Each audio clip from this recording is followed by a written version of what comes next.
Hey, soul survivors, we have a viewer topic request talking about how do we get out of a personal protection order that was placed upon us.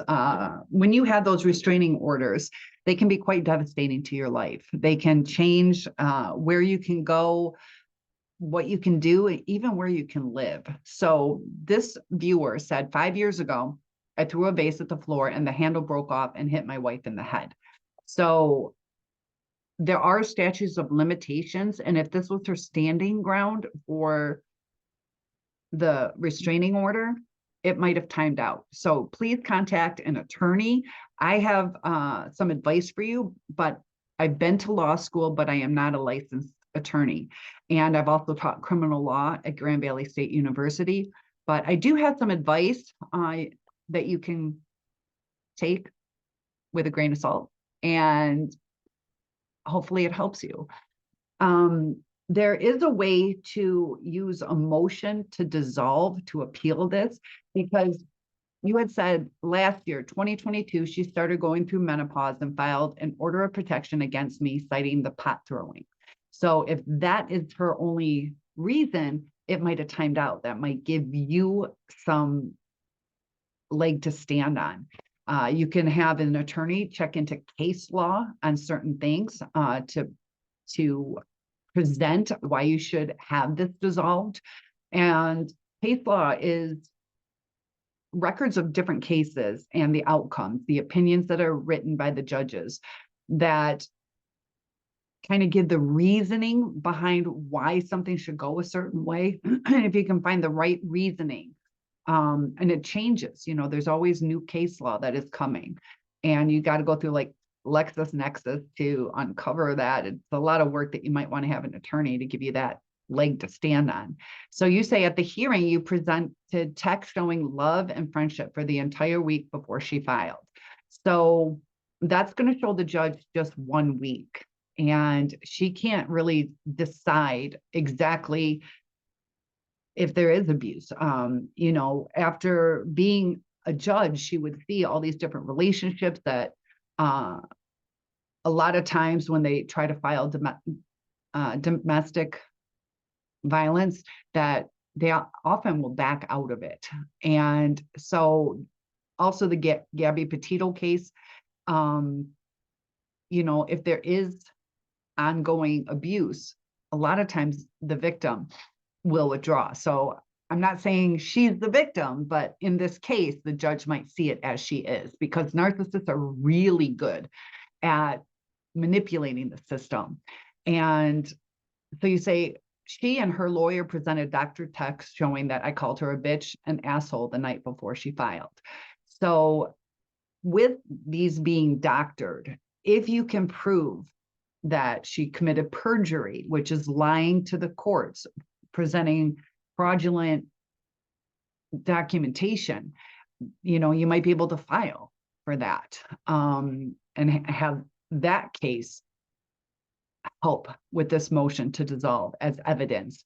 And at the hearing, the female judge did not believe me, even though everyone should have looked at our phones, and kicked me out of my house for 1 year. I am unsure of your situation.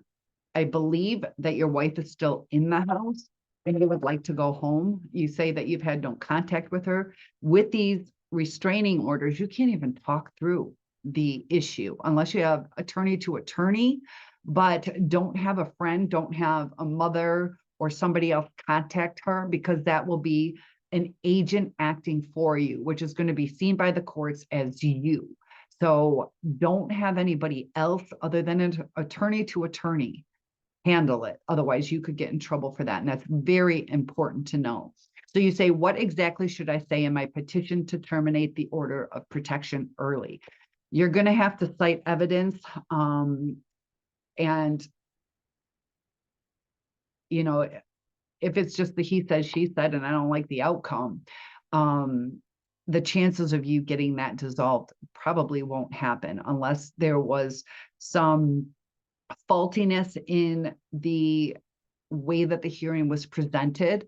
I'm unsure if you represented yourself, because you should have had a time to show those texts as evidence. And I'm unsure why you didn't show those. Sometimes if we represent ourselves, we get nervous or flustered or don't foresee what we should have done. That's why it's really good to have an attorney who is accustomed to doing these things. One piece of advice, how you had said that she started going through menopause. Be careful when you bring that up to a female judge, if you spoke about that. And I understand what you're saying, trying to tell me that, maybe she's going through an emotional time.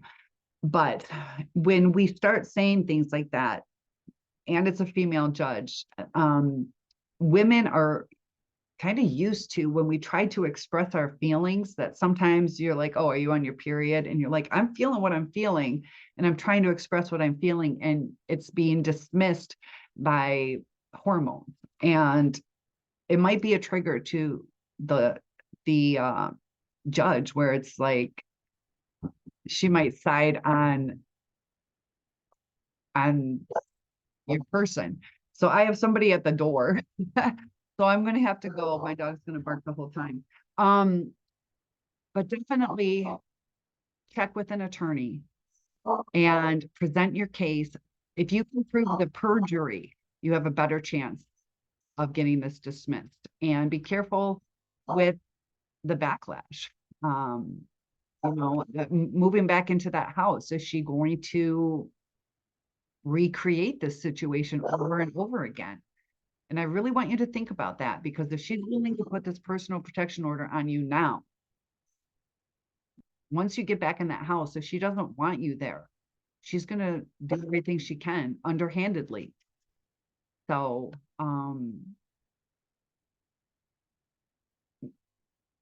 are you guys, are you hoping to work things out, or are you going to file for divorce, or what kind of things are going to go? Because maybe you can't get back into your house, but you can have your portion of that back, or during that divorce proceedings, if you're getting divorced, that, you can get back into your house.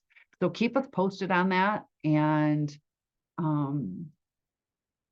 with you being kicked out for 1 year, she can extend that. So be aware of that in your planning. So I wish you luck. Please contact an attorney for some actual advice. I wish you luck, because they will go to great lengths, and they're often believed. And it's hard with a he said, she said. Best of luck to you. Hope that helped.